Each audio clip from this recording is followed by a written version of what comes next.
Telangana Congress incharge Meenakshi Natarajan party వ్యవహారాలపై దృష్టి సారించారు. ఇందులో భాగంగా వరుస భేటీలు నిర్వహిస్తున్నారు. ఇవాళ మూడో రోజు కూడా ముఖ్య నేతలతో సమీక్ష నిర్వహించనున్నారు. కాసేపట్లో అసెంబ్లీ ఎన్నికల్లో పోటీ చేసిన అభ్యర్థులతో భేటీ కానున్నారు. హైదర్గూడ ఎమ్మెల్యే క్వార్టర్స్ లో ఈ సమావేశం కొనసాగనుంది.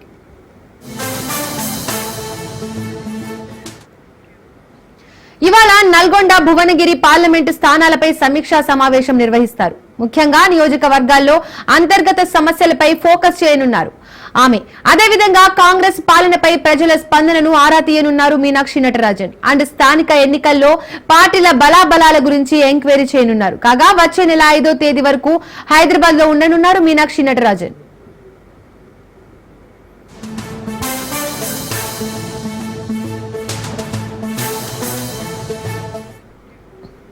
మరోవైపు కేబినెట్ బెర్త్ కోసం తెలంగాణ మాదిగ ఎమ్మెల్యేలు లూబియింగ్ చేస్తున్నారు. ఇందులో భాగంగా ఢిల్లీకి వెళ్లారు. హస్సినాలో AICC chief Kharge, party senior నేత కేసీ వేణుగోపాల్ ను ఇవాళ కలిసే అవకాశం ఉంది. తమ సామాజిక వర్గానికి కేబినెట్ లో ప్రాధాన్యం ఇవ్వాలని కోరనున్నారు. హైకమాండ్ పెద్దలందరినీ కలుస్తామంటున్నారు ఎమ్మెల్యేలు. ఇప్పటికే తెలంగాణ కాంగ్రెస్ వ్యవహారాల ఇన్ఛార్జ్ మీనాక్షి నటరాజన్ ను కలిశారు. మాదిగ సామాజిక వర్గానికి మంత్రి పదవి ఇవ్వాలని విజ్ఞప్తి చేశారు. అదేవిధంగా సమస్యల్ని మీనాక్షి దృష్టికి తీసుకెళ్లారు. అయితే వీటన్నిటిపై హైకమాండ్ తో మాట్లాడతానని మీనాక్షి నటరాజన్ మాదిగ ఎమ్మెల్యేలకు హామీ ఇచ్చారు.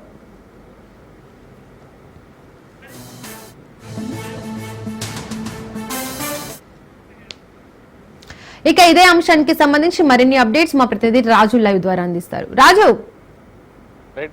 టీ కాంగ్రెస్ లో కీలక పరిణామాలు చోటు చేసుకుంటున్నాయి. ఒకవైపు ఏఐసీసీ తెలంగాణ రాష్ట్ర వ్యవహారాల ఇన్ఛార్జ్ మీనాక్షి నటరాజన్ క్షేత్రస్థాయిలో పార్టీ పనితీరు ఏ విధంగా ఉంది, ప్రభుత్వం గురించి ప్రజలు ఏమనుకుంటున్నారు, పార్టీ బలోపేతానికి తీసుకోవాల్సినటువంటి చర్యలు ఏంటి అనేటటువంటి అంశాలకు సంబంధించి ఇటీవల 2023 అసెంబ్లీ ఎన్నికల్లో కాంగ్రెస్ పార్టీ బీఫామ్ పైన పోటీ చేసి గెలిచినటువంటి ఎమ్మెల్యేలు, అదేవిధంగా ఓడినటువంటి కంటెస్టెడ్ ఎమ్మెల్యేలతో వరుసగా సమీక్ష సమావేశాలు నిర్వహిస్తూ ఉన్నారు. 1-to-1 భేటీ అవుతూ కూడా వారి యొక్క అభిప్రాయాలు, సూచనలు తీసుకుంటున్నటువంటి పరిస్థితి ఉంది. నియోజకవర్గాల్లో ఇతర ఏమైనా సమస్యలు ఉన్నాయా, కొత్తగా వచ్చినటువంటి నేతలతో, అదేవిధంగా గతంలో ఉన్నటువంటి నేతలతో నియోజకవర్గాల్లో ఏమైనా విభేదాలు ఉన్నాయా, పార్టీకి సంబంధించినటువంటి కార్యక్రమాలు, కార్యాచరణ ఏ విధంగా తీసుకుంటే పార్టీ బలోపేతం అవుతుంది అనేటటువంటి అంశాలకు సంబంధించి కూడా ఆమె అభిప్రాయాలు సేకరిస్తున్నటువంటి పరిస్థితి ఉంది. ఇవాళ మూడవ రోజు పార్లమెంటు వారిగా కూడా పార్లమెంట్ పరిధిలో ఉన్నటువంటి అసెంబ్లీ నియోజకవర్గాల వారిగా 1-to-1 సమావేశం కాబోతా ఉన్నారు. ఇవాళ మధ్యాహ్నం 2 గంటల నుంచి 4 గంటల వరకు నల్గొండ పార్లమెంటు, ఆ తర్వాత భువనగిరి పార్లమెంట్ నియోజకవర్గాల ఎమ్మెల్యేలు, కంటెస్టెడ్ ఎమ్మెల్యేలతో ఆమె 1-to-1 సమావేశం కాబోతా ఉన్నారు. అయితే మూడవ రోజు ఇవాళ కొనసాగుతా ఉంది. మొదటి రోజున కరీంనగర్, ఆదిలాబాద్, నిజామాబాద్, పెద్దపల్లి, జహీరాబాద్, మేడ్చల్, మల్కజ్గిరి, దాంతోపాటుగానే మెదక్ పార్లమెంటు నియోజకవర్గాల్లో ఉన్నటువంటి ముఖ్య నేతలు, ఎమ్మెల్యేలు, కంటెస్టెడ్ ఎమ్మెల్యేలతో ఆమె భేటీ అయ్యారు. వారి అభిప్రాయాలు సేకరించినటువంటి పరిస్థితి అయితే ఉంది. రెండవ రోజు చేవెళ్ళ, హైదరాబాద్, మహబూబ్ నగర్ ఎమ్మెల్యేలు, కంటెస్టెడ్ ఎమ్మెల్యేలతో ఆమె భేటీ అయ్యారు. ముఖ్యంగా మొదటి రోజు వివిధ నేతలు అటు మంత్రివర్గంలో చోటు కొరకు వేచి చూస్తున్నటువంటి నేతలు, ఆశావాహులు వారి యొక్క అభిప్రాయాలు, సూచనలు తెలియజేశారు.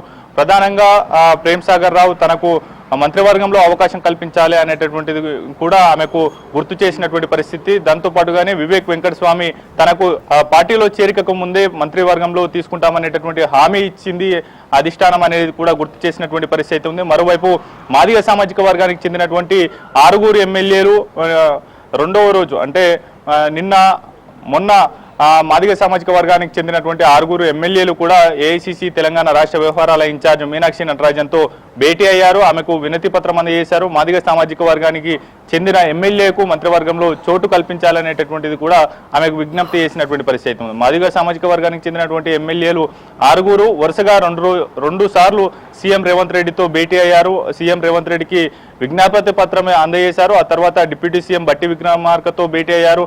మాదిగ సామాజిక వర్గానికి మంత్రివర్గంలో స్థానం కల్పించాలనేటటువంటిది కూడా ఆయన ముందు ప్రతిపాదన పెట్టారు. ఆ తర్వాత కీలకమైనటువంటి మంత్రులను కలిశారు. నిన్న ఢిల్లీకి చేరుకున్నారు మాదిగ సామాజిక వర్గానికి చెందినటువంటి 6 ఎమ్మెల్యేలు. అందులో ప్రధానంగా మానుకొండూరు ఎమ్మెల్యే కవంపల్లి సత్యనారాయణతో పాటు ధర్మపురి ఎమ్మెల్యే అడ్లూరు లక్ష్మణ్, తుంగతుర్తి ఎమ్మెల్యే మందుల శామ్యుల్తో పాటు నగరికల్ ఎమ్మెల్యే వేముల వీరేశం, అలాగే జుక్కల్ ఎమ్మెల్యే లక్ష్మీకాంతరావు ఉన్నారు. వీరితో పాటుగానే Kale Yadaiah Chevella MLA BRS party నుంచి ఇటీవల కాంగ్రెస్ పార్టీలో చేరారు. ఆయన కూడా ఈ యొక్క మాదిగ సామాజిక వర్గానికి మంత్రివర్గంలో అవకాశం కల్పించాలనేది కూడా విజ్ఞప్తి చేస్తున్నటువంటి పరిస్థితి ఉంది. ఇవాళ అధిష్టాన పెద్దలను కలిసి వారి యొక్క వినతి అందజేసి తెలంగాణ మంత్రివర్గంలో తమకు స్థానం కల్పించాలనేది కూడా ఏఐసిసి చీఫ్ మల్లికార్జున ఖర్గేతో పాటు రాహుల్ గాంధీ, కేసీ వేణుగోపాల్కి వినతి పత్రం అందజేయబోతా ఉన్నారు. మరోవైపు ఎస్టీ లంబాడ సామాజిక వర్గం తెలంగాణలో అత్యధికంగా ఉంటుంది. ఆ సామాజిక వర్గం నేతలు కూడా డిమాండ్ చేస్తున్నటువంటి పరిస్థితి అయితే ఉంది. ఓవరాల్ గా కాంగ్రెస్ పార్టీలో సీనియర్ నేతలు ఎవరికి వారి తమకు కలిసి వచ్చేటటువంటి అంశాలతో ప్రతిపాదనలు పంపిస్తా ఉన్నారు ఢిల్లీకి. తమకున్నటువంటి ఢిల్లీ నేతల పరిచయాలతో అధిష్టాన పెద్దల ముందు తమను మంత్రివర్గంలోకి తీసుకోవాలనేటటువంటిది కూడా విజ్ఞప్తి చేస్తున్నటువంటి పరిస్థితి అయితే ఉంది. ప్రధానంగా ఇప్పటి వరకు మంత్రివర్గంలో ఆదిలాబాద్, నిజామాబాద్, హైదరాబాద్, ఉమ్మడి రంగారెడ్డి జిల్లాలకు ప్రాతినిధ్యం లేదు. ఆయా జిల్లాలకు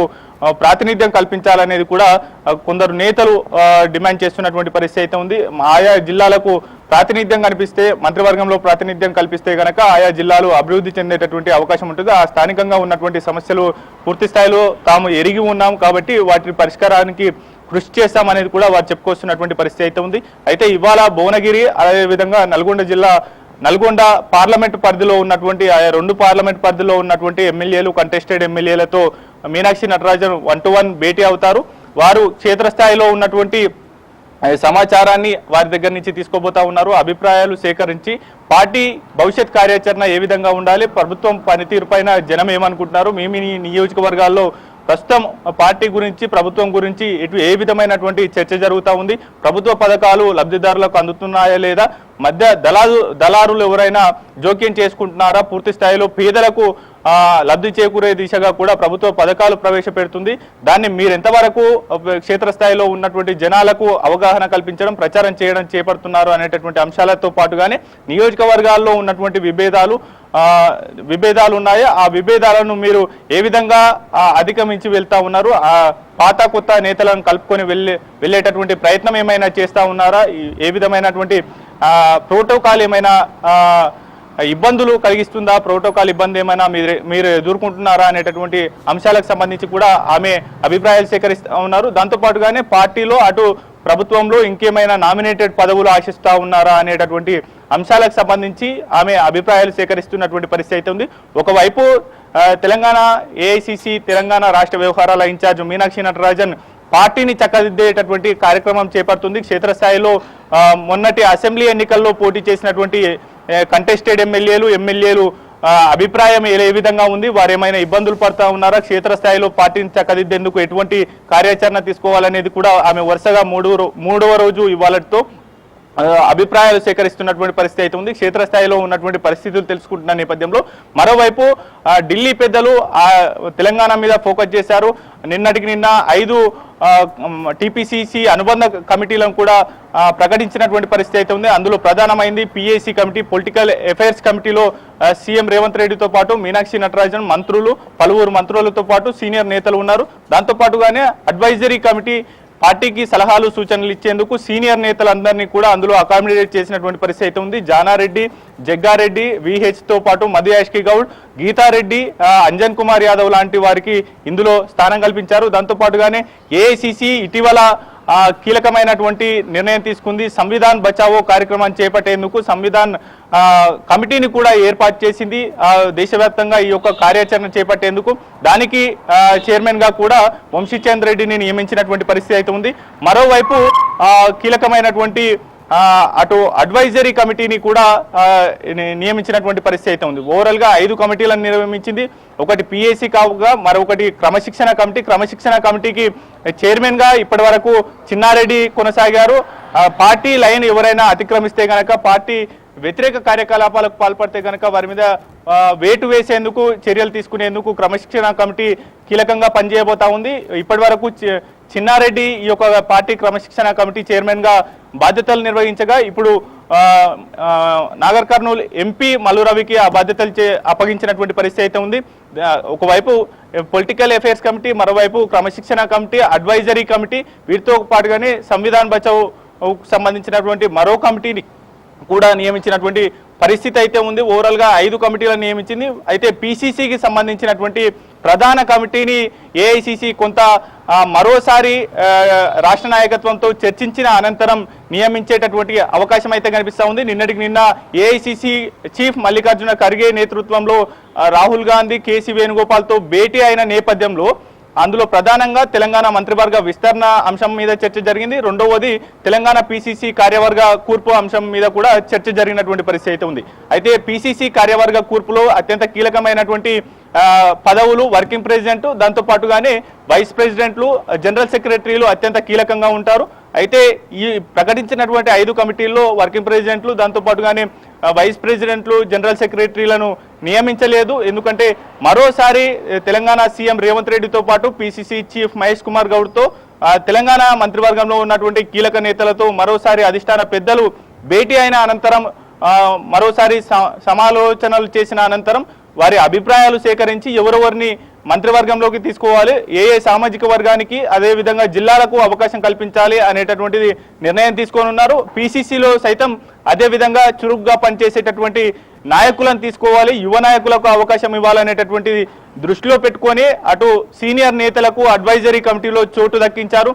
అయితే ఎవరెవరికి వర్కింగ్ ప్రెసిడెంట్లు ఇవ్వాలనేటటువంటి అంశానికి సంబంధించి కూడా పూర్తి స్థాయిలో ఢిల్లీకి త్వరలో రాష్ట్ర నాయకత్వాన్ని పిలిచి వారి అభిప్రాయాలు సేకరించిన అనంతరం పిసిసి ప్రధాన కమిటీని ప్రకటించేటటువంటి ఛాన్స్ అయితే స్పష్టమవుతోంది. Right, thank you Raju.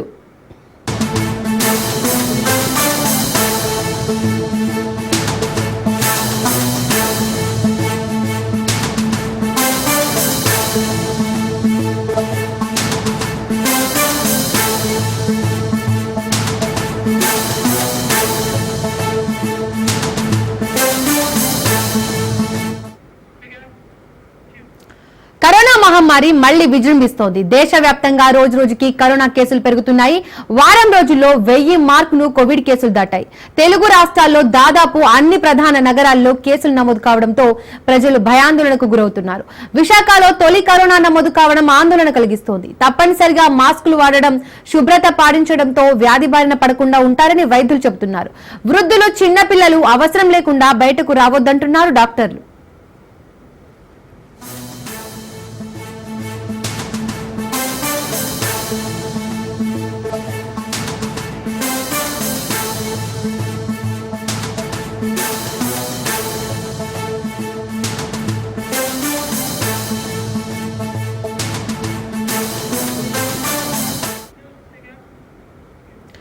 Corona మహమ్మారి మళ్లీ విజృంభిస్తోంది. దేశవ్యాప్తంగా రోజు రోజుకి కరోనా కేసులు పెరుగుతున్నాయి. వారం రోజుల్లో 1000 మార్కును కోవిడ్ కేసులు దాటాయి. తెలుగు రాష్ట్రాల్లో దాదాపు అన్ని ప్రధాన నగరాల్లో కేసులు నమోదు కావడంతో ప్రజలు భయాందోళనకు గురవుతున్నారు. విశాఖలో తొలి కరోనా నమోదు కావడం ఆందోళన కలిగిస్తోంది. తప్పనిసరిగా మాస్కులు వాడడం, శుభ్రత పాటించడంతో వ్యాధి బారిన పడకుండా ఉంటారని వైద్యులు చెబుతున్నారు. వృద్ధులు, చిన్న పిల్లలు అవసరం లేకుండా బయటకు రావద్దంటున్నారు డాక్టర్లు.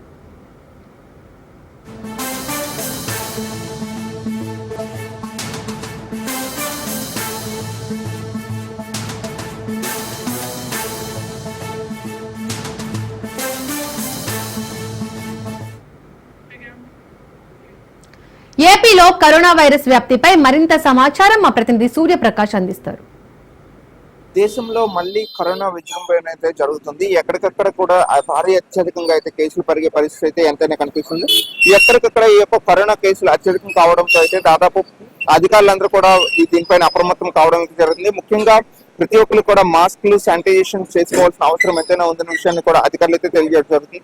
ముఖ్యంగా మనం విశాఖపట్నం కేజీహెచ్ ఉత్తరాంధ్రకి ఇది ఒక వైద్య ప్రధానిగా అందరూ కూడా చెప్పుకోవడం జరుగుతుంది. వైద్యాన్ని అందించడానికి విశాఖపట్నంలో ఈ యొక్క కేజీహెచ్ అనేది ఎప్పటి నుండో కూడా ఉన్నది. దాదాపు ఇది 100 సంవత్సరాల పైసలకైతే పూర్తి చేసుకున్న పరిస్థితి ఉంటుంది. దీనికి సంబంధించి కేజీహెచ్ పరిసర ప్రాంతాల్లో మొత్తం కూడా ఎప్పుడు కూడా దీనికి సంబంధించి అన్ని ఏర్పాట్లు కూడా వైద్య రంగానికి కావాల్సిన ఎవరికి ఎటువంటి సమస్య వచ్చినా ఏ బాధ వచ్చినా కూడా అందరూ కూడా ఈ లోపల ఉండడం అయితే జరుగుతుంది. ఇక్కడ సంబంధించి ప్రస్తుతం కరోనాకి సంబంధించి ఎవరైనా సరే బారిన పడినా సరే దానికి సంబంధించి 20 పడకలను అయితే ఏర్పాటు చేయడం జరిగింది. 20 పడకలకు సంబంధించి దానికి కావాల్సిన క్వారంటైన్ కూడా సిద్ధం చేయడం జరిగింది. కానీ పబ్లిక్ అవేర్నెస్ లో కూడా చాలా లోపం అయితే ఉన్నట్టయితే కనిపిస్తుంది. దాదాపు విశాఖపట్నం కేజీహెచ్కి అయితే ఇలాంటి కేసులు ఏవైనా సరే, ఏ కేసెస్ వచ్చినా సరే, అసలు మెడికల్ ఎమర్జెన్సీకి సంబంధించి ఎవరైనా సరే వచ్చేటప్పుడు కూడా తప్పనిసరిగా మాస్క్ ధరించాల్సిన అవసరం ఎంతైనా ఉంటుంది. కానీ ప్రస్తుతం ఎవరు కూడా మాస్కులు ధరించడం లేదు. పబ్లిక్ లో అసలు ఈ అవేర్నెస్ లేకపోవడం వల్ల ఈ యొక్క ప్రాబ్లం అయితే ఉంటుంది. అధికారులు అయితే ఇప్పటికే మాస్క్ తప్పనిసరి విషయాన్ని కూడా తెలియజేస్తున్నా కూడా కనీసం ఆసుపత్రికి వచ్చేటప్పుడు కూడా పబ్లిక్ ఇలా మాస్క్స్ ధరించకపోవడం, అలానే శానిటైజేషన్ కి సంబంధించి ఇవన్నీ కూడా చేసుకోకపోవడం అయితే చాలా ఇబ్బందులు ఎదుర్కొనే అవకాశం ఉంటుందండి. ఎప్పటికైనా ప్రజలందరూ కూడా అప్రమత్తం అవుతూ మాస్క్ ని శానిటైజేషన్స్ ని చేసుకోవాల్సిన అవసరం ఎంతైనా ఉందనే విషయాన్ని అధికారులు తెలియజేస్తున్నారు. అలానే ప్రస్తుతం అమెరికాలో అయితే దాదాపు 3000 కేసులు వారం రోజుల్లో రావడం, దానికి సంబంధించి 326 మంది అయితే చనిపోయారనే విషయాన్ని కూడా నిన్న కొన్ని వార్తల్లో అయితే చక్కర్లు కొట్టిన పరిస్థితి అయితే కనిపిస్తుంది. మరోపక్క అయితే మనకి తెలుగు రాష్ట్రాల్లో కూడా ఇప్పుడు కరోనా విజృంభణ అయితే మొదలవడం అయితే జరిగింది.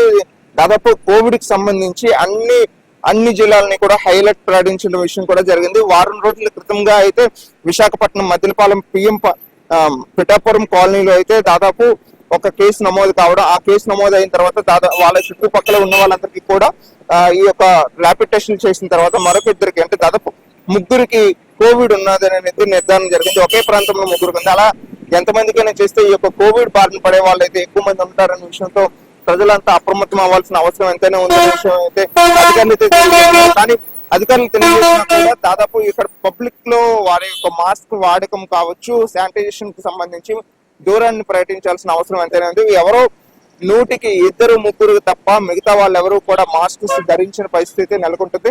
అదేవిధంగా నిన్న ఒక వ్యక్తి కేర్ హాస్పిటల్ అయితే మరణించారు కోవిడ్ తో అని చెప్పేసి వార్తలన్నీ కూడా చక్కర్లు కొట్టడం జరిగింది.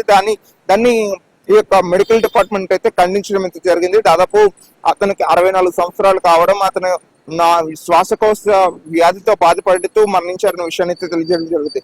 కానీ ఇప్పటికైనా సరే ప్రతి ఒక్కరు కూడా పబ్లిక్ అంతా కూడా మాస్క్ ని ధరించాల్సిన అవసరం ఉంది, సామాజిక దూరాన్ని పాటించాల్సిన అవసరం ఉంది. అదే విధంగా ముఖ్యంగా ఎవరైతే హ్యాండ్స్ అనేది క్లీన్ హ్యాండ్ తో ఉండాల్సిన అవసరం ఎంతైనా ఉందనే విషయాన్ని అయితే అధికారులు అయితే ఇక్కడ తెలియజేయడం జరుగుతుంది. ఇప్పటికీ అయితే భారతదేశంలో దాదాపు 1100 కేసులు, దగ్గరగా 1100 కేసులు అయితే నమోదు కావడం జరిగింది. కరోనా మరణాలు కూడా సంభవించే అవకాశం ఉండటంతో మహారాష్ట్ర, తెలంగాణ, కేరళ ఈ యొక్క పరిసర ప్రాంతాలు మొత్తం కూడా ఈ యొక్క రాష్ట్రాల్లో అయితే దాదాపు అన్ని కూడా హై అలర్ట్ ప్రకటించిన విషయం అయితే మనకు తెలుస్తుంది. మెడికల్ ఎమర్జెన్సీ రాకముందే పబ్లిక్ అంతా కూడా అవేర్నెస్ కావాల్సిన అవసరం ఎంతైనా ఉంది. ముఖ్యంగా ప్రతి ఒక్కరు మాస్కులు ధరించాల్సిన అవసరం ఎంతైనా ఉందనే విషయాన్ని అయితే అధికారులు అయితే తెలియజేయడం జరుగుతుంది. ప్రస్తుతం విశాఖపట్నంలో కూడా ఎక్కడికక్కడ కూడా ఈ యొక్క శానిటైజేషన్ కార్యక్రమాలు అయితే నిర్వహించాల్సిన అవసరం ఎంతైనా ఉంటుంది. కానీ ప్రస్తుతం ఇప్పుడు కేజీహెచ్ పరిసర ప్రాంతాల్లో కూడా ఇప్పుడు మనం ఎక్కడైనా చూస్తున్నాం శానిటైజేషన్ కి సంబంధించి కావచ్చు, అలానే ప్రతి ఒక్కరు మాస్కులు ధరించాల్సిన అవసరం కావచ్చు, ఇవన్నింటినీ కూడా పక్కదావ పట్టిస్తూ ఎవరు కూడా వాడటం అయితే జరగడం లేదు. దీనిపైన అధికారులు ఎప్పటికైనా చర్యలు తీసుకొని ఎవరైతే ఇలా కొంచెం దీనిపైన అవగాహన లేకుండా ఉన్నారు వాళ్ళని అవగాహన కల్పిస్తూ ముఖ్యంగా శానిటైజేషన్ ఈ హాస్పిటల్లో రెగ్యులర్ గా వచ్చే పేషెంట్స్ కి సంబంధించి కూడా శానిటైజేషన్ అనేది చాలా అవసరం. దానికి సంబంధించి శానిటైజేషన్ కూడా చేయాల్సిన అవసరం ఎంతైనా ఉందనే విషయాన్ని కూడా పబ్లిక్ అయితే కోరుకోవడం జరుగుతుంది. ముఖ్యంగా ప్రతి ఒక్కరు కూడా మాస్క్ ధరించి అలానే చేతులు, ముక్కులు పైన నోట్లు పెట్టుకోవడం అలాంటివన్నీ మానాల్సిన అవసరం ఎంతైనా ఉంటుంది.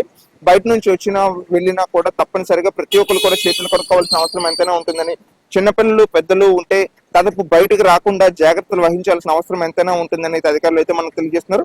ఎక్కడికక్కడ దీనిపైన తగు జాగ్రత్తలు తీసుకోవాల్సిన అవసరం ఎంతైనా ఉందని దానికి సంబంధించి జిల్లా అధికారులు అంతా కూడాను అప్రమత్తం అవుతూ ఎప్పటికప్పుడు వాళ్ళు తీసుకున్న చర్యల పైన అయితే ఎక్కడికక్కడ వాళ్ళంతా కూడా అన్ని జాగ్రత్తలు తీసుకునే ప్రయత్నం అయితే చేస్తున్నారు. అదే విధంగా ప్రజలు కూడా సహకరించాల్సిన అవసరం ఎంతైనా ఉందనే విషయాన్ని అయితే పబ్లిక్ అయితే అధికారులు అయితే తెలియజేస్తున్నారు. పబ్లిక్ కూడా వాళ్ళకి సహకరించాలని అయితే కోరుకోవడం జరుగుతుంది. జిల్లా యంత్రాంగం మొత్తం అధికారం పైన అయితే యుద్ధం చేయడానికి సిద్ధంగా ఉన్నామని అయితే నిన్న మెడికల్ డిపార్ట్మెంట్ వాళ్ళు కూడా మనకు తెలియజేయడం జరుగుతుంది. ప్రస్తుతం ఈ యొక్క దీనికి సంబంధించి ఎవరు కూడా భయపడాల్సిన అవసరం లేదు. దాదాపు చిన్న జలుబు, దగ్గు వచ్చినా కూడా ఈ యొక్క కరోనా వైరస్ ఎఫెక్ట్ అయితే ఉంటుంది. కానీ దీన్ని అజాగ్రత్త చేస్తే తప్పనిసరిగా 10 మందికి వ్యాపించే అవకాశం ఉంటుంది. ఎవరైతే వృద్ధులు, చిన్నపిల్లలు ఉంటారో వాళ్ళకి ఇది సోకిందంటే చాలా ప్రమాదంగా ఉంటుందని దానికి సంబంధించి అందరూ జాగ్రత్త తెలుసుకోవాల్సిన అవసరం ఎంతైనా ఉందన్న విషయాన్ని అయితే మనకు తెలియజేస్తున్నారు. ఇక్కడ పరిస్థితి అనుకూలంగా ఎవరైనా వారి యొక్క సామాజిక బాధ్యత పాటించి ప్రతి ఒక్కరు కూడా తగు జాగ్రత్తలు తీసుకుంటే కరోనా వ్యాప్తి లేకుండా మనిషి ప్రాణంగా కాపాడుకోవాల్సిన అవసరం ఎంతైనా ఉంటుందన్న విషయాన్ని అయితే మనకు తెలియజేయడం జరుగుతుంది. కెమెరామ్యాన్ ప్రసాద్ తో సూర్యప్రకాష్, రాజ్ న్యూస్, విశాఖపట్నం.